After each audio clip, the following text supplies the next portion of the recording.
Resident Evil 4 is one of the greatest games ever created, and if you disagree, you're probably wrong. With only 12 trophies and no platinum for whatever reason, how hard can it be? PSN Profiles rates this game a 4 out of 10 with 2 playthroughs and 25 hours to complete, but those are almost never accurate as everyone's different. But without further ado, let's jump right into it. And before I continue, I just want to say I'm skipping Code Veronica and Zero for now, as Resident Evil 4 comes out in a month, and if I have any chance of finishing those games before 4 comes out, I probably still won't be able to, but I at least wanted to get 4 out before then to get the hype going for the remake. Anyway, back to the video. Resident Evil 4. After getting out of the car, we make our way to a small hut asking a villager for help finding the president's daughter. Surely he's not an asshole and helps out, right? After dealing with that, we make our way to the village where the locals are very welcoming and not hostile at all. Oh yeah, and we save a wolf. Now, I never claimed to be good at this game, but I do love it, so prepare for a lot of deaths. After a few attempts, they finally stop harassing me about my car's extended warranty, and we get the start of Leon's shitty jokes. Where's everyone going? Bingo? When the cutscene ends, we unlock our first trophy. It doesn't take us long to find our first collectibles of the game, these blue medallions. We have to shoot them down, and after shooting 15, we will unlock a special gun from our favorite homie the merchant, and I end up getting 7 here on the farm. Shortly after that, we progress on and meet one of the characters that will be with us throughout the game, Luis Serra. Quite the entrance. Luis tells us about The big cheese. of the village. Okay, whatever. And Leon thinks he's the big kahuna, thinking he can do anything right now, but just ends up getting him and Luis in a bigger predicament. Here, there's a cutscene where Leon seems to be getting injected by something, and a weird pale guy in a purple robe. Kinda drippy though.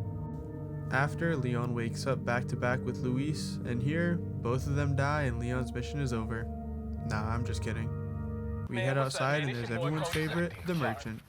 After seeing him and selling some of our goodies, we push on. Another cutscene happens with the big cheese, but he lets us go because he's just a nice guy like that. Here in the graveyard, we pick up the other emblems needed to get that special gun the merchant was talking about, the Red 9. Although we don't use it in this video, it's still a cool thing to unlock. Earning our next trophy, Do Not Shoot the Water, makes me think that if we had trophies in real life, I would throw myself off a building for a platinum. Next up, taking on the boss, Delago. After defeating him, we net ourselves another trophy. So as I'm reviewing this footage, I guess we didn't get a trophy from defeating Delago. We get a trophy from every other boss in the game, just not him. Seeing the merchant again, we make sure to get some weapons this time, like the Punisher and the TMP, and we make sure that we upgrade them as well. The next hurdle we have to face is an El Gigante, and as you can probably guess, he's a big guy. With some help from the wolf and our newly purchased TMP, he goes down with relative ease. Oh yeah, and we get another trophy for defeating him. Heading back to the church, we finally get who we came here for, Ashley Graham. After escaping the church, now our mission is to get her to safety, and we unlock another trophy. Now apparently the whole village is after us and we have to fight our way back to safety, only to be met with the cabin fight. Now the cabin fight, I believe, the goal is to kill 40 enemies in order to complete it, which doesn't seem so bad, but when you're in a small cabin and the enemies are pouring in, it can be a little bit of a challenge. One more attempt does it and the cabin fight is complete, at least for this playthrough. Next, we have to escape the village, and in order for us to do that, we either have to take the left or the right path, cause for some reason they give us a choice. I end up doing both for max rewards, and it's not too difficult. After making our way out of that, we're met with another wall, well, door, where we need another key to go through. Or I guess. Oh, brother, this guy stinks! That was awful. Anyway, after a little bit, we encounter the big cheese once again, and we actually get to fight him, and he's extremely weak to fire. Funny considering his whole arena is covered in fire. Almost like they were trying to say something. After a few incendiary grenades and some bullets, the village chief goes down, and funny enough, his eyeball was the key for us getting out of the village. After that fight, we also earn ourselves a trophy. Making our way back to the door, we put the eye in and escape the villagers to enter the longest segment of the game, the castle. Dealing with a couple of new enemies and some catapults, making our way inside, we meet the head of this castle, Ramon Salazar. And we get another Leon awful one-liner. No thanks, bro. Then, after trying to move forward, we're met with this wall that we have to get collectibles for, because it's never that easy, right? Pushing on, dealing with a new enemy type that I cannot seem to remember the name of, we come across probably the most annoying room in the game. And not because the enemies are hard, but after dealing with all the enemies, you or Ashley have to turn a crank in order to continue. Then, you have to do it 2 more times while defending Ashley, and yeah, it's just a big mess and super annoying, but can't wait to do it on professional. Oh, and I guess for some reason Ashley doesn't know how to duck under Leon's knife slashes, cause this happened. Moving on, now we get to do the collectible part of the game, bottle caps. There are 24 bottle caps in total and 6 per shooting range that you can obtain, and it's not too difficult, but it took me a few tries to get all of them. Finally, a break from Ashley. She decides to be weird and run away from us, only leading her into a trap that puts her on the other side of the wall. And that makes our next mission to go all the way across the castle to get her, because why would it be that simple? We even have to go into the sewers because there's always a sewer section in Resident Evil like there's a poison area in a Souls game. Video coming soon, by the way. Making our way out of the sewers and blowing up a few cultists, we see a cutscene with Salazar and Leon calls him an old man, but Salazar claims he's only 20 years old. Yeah, okay buddy. We finally get a piece for the door that we need, only 2 more to go, and then we get to the maze, because who doesn't like a maze? Me. I don't like mazes. My little brain can't figure out where to go in here, but eventually, after hard work and definitely not a YouTube search, we're able to move on and open the door. Oh, and we see Ada too, so that's cool. Fighting some more enemies and eventually getting through that, we meet Luis again. And he's dead. Where's that tentacle coming from, my man? Anyway, Luis dies and we just continue on like nothing happened. And as if things couldn't get any worse, we have to rescue Ashley again. Then, we have to defend Ashley, then do it again. Then the worst part is that we have to play as Ashley, although that section isn't so bad. Moving on, we send Ashley up here through this window and she opens a door for us and we get a very useful weapon, the broken butterfly. Also, I guess having your own castle means you can afford to put a whole lava pit in it. I mean, who needs something like this, really? I guess we do, because we get another piece of the emblem that we need for the door. Yeah, remember that? That's what we're still here for. And now we're going on a ride somewhere, because this castle, I guess, is just too big to walk everywhere. It ended up just leading us right back to the beginning of the castle, where we are met with that door again. This time, we have all the pieces for it and slot them in and unlock it finally. Time to ride again. We take a break at the shooting range to collect some more bottle caps, and after this, we're already halfway done. Saving Ashley once again, and I'm gonna keep saying this, who needs stuff like this? Like seriously, Salazar? We use a rocket launcher to take down this big nest thing that has been home to all those bugs, and one of them manages to take Ashley away because apparently Salazar can control them too, and then we're left to fight all of them by herself. Not like we had any hope in the first place. Continuing on, we get another one of Leon's one-liners, and then we have to fight his right hand, Verdugo. And the way we're going to do this is just with a rocket launcher because normally it's pretty hard to kill this guy, at least to my knowledge. And there's a timer on the elevator, and you're essentially supposed to survive until then, but when we kill him we earn ourselves a trophy. And it was the first one we've earned in a while. And I'm going to explain this now, but I'm not going to use it in normal mode, but in professional mode we're going to abuse the glitch known as the Ditman glitch. No idea why it has that name, but essentially what you do is when you get the striker, you slightly aim in, and before your laser sight pops up, you open up your inventory and switch to a grenade, and it gives you a burst of speed that makes you move around faster, and it will be very useful for professional mode as ammo is more scarce and I'll be running past way more enemies. We haven't even dealt with Salazar yet, and we're already getting a look at who our next boss is going to be. More shooting range time.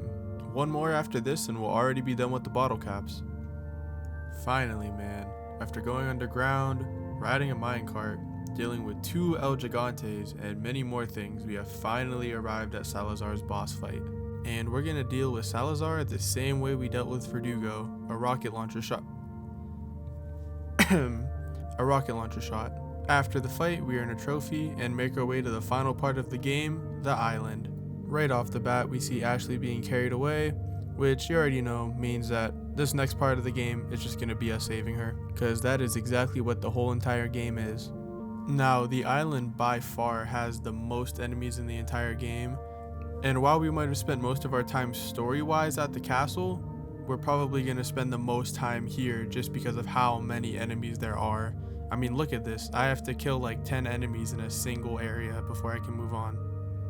Okay, maybe that's a bit of an exaggeration, but still, there are a lot of enemies in this area. Now it's time to get the rest of our bottle caps. And this last one took way longer than it should have, because for whatever reason, Leon shakes uncontrollably as the shooting ranges go on, and I ended up hitting Ashley over and over again. But after a while, we finally get it and we get our trophy, and the bottle caps look pretty cool too. Next, we meet the regenerators, which are fucking annoying to say the least. They have these little leeches attached to them that make them super annoying to deal with. Thankfully, we get a thermal scope that makes dealing with them a whole heck of a lot easier. And yeah, finally we're able to save Ashley again for the last time, right? Like, she's not gonna get captured after this. Surely she's not just gonna walk right into Sadler's arms and... Oh, you've gotta be kidding me. Continuing on, here's a mini QTE filled boss fight with that guy we saw earlier, and his name is Krauser, and apparently he used to be Leon's homie, not exactly sure where, but it's the same 2 button combinations over and over again, so it's not difficult at all. Like I said, not difficult at all. After that fight, we get my favorite shot in the entire game, Leon sitting in Sadler's chair. Then we dispose of it. No, literally, that's the boss's name. It's just it.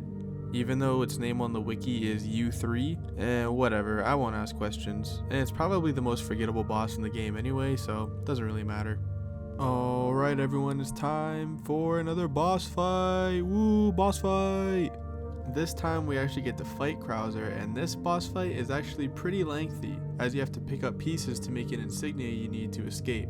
2 are in the arena, but guess who has the 3rd one? It's Krauser. Yep, he has the 3rd one. After testing his gangster, he turns into the guy on the cover of Prototype, and after some shotgun shells and magnum rounds, Krauser goes down once and for all, and we earn ourselves another trophy. Next, we get to meet our homie Mike. Mike is a cool guy, and he's gonna help us out for this next part, and totally not die. Wow guys, guess what time it is? If you guys save Ashley, you'd be right! For the 100th time. Finally, we get the parasites out of our body, and now it's just us and the final boss. For the love of God, Ashley, wait here, I'll be back. On the rooftop? Building? Wherever this is. Ada is tied up, so we go all anime and throw our knife and cut the rope, and Sadler shows us what he really is. Man, these plagas are something else. After dealing with him with some assistance from Ada, unlocking a trophy in the process, the last story-related trophy, we unwillingly give Ada the sample, and she gives us some cute keys to a jet ski. After riding out with Ashley, we finally escape the terror and make our way home. And that wraps up our first playthrough.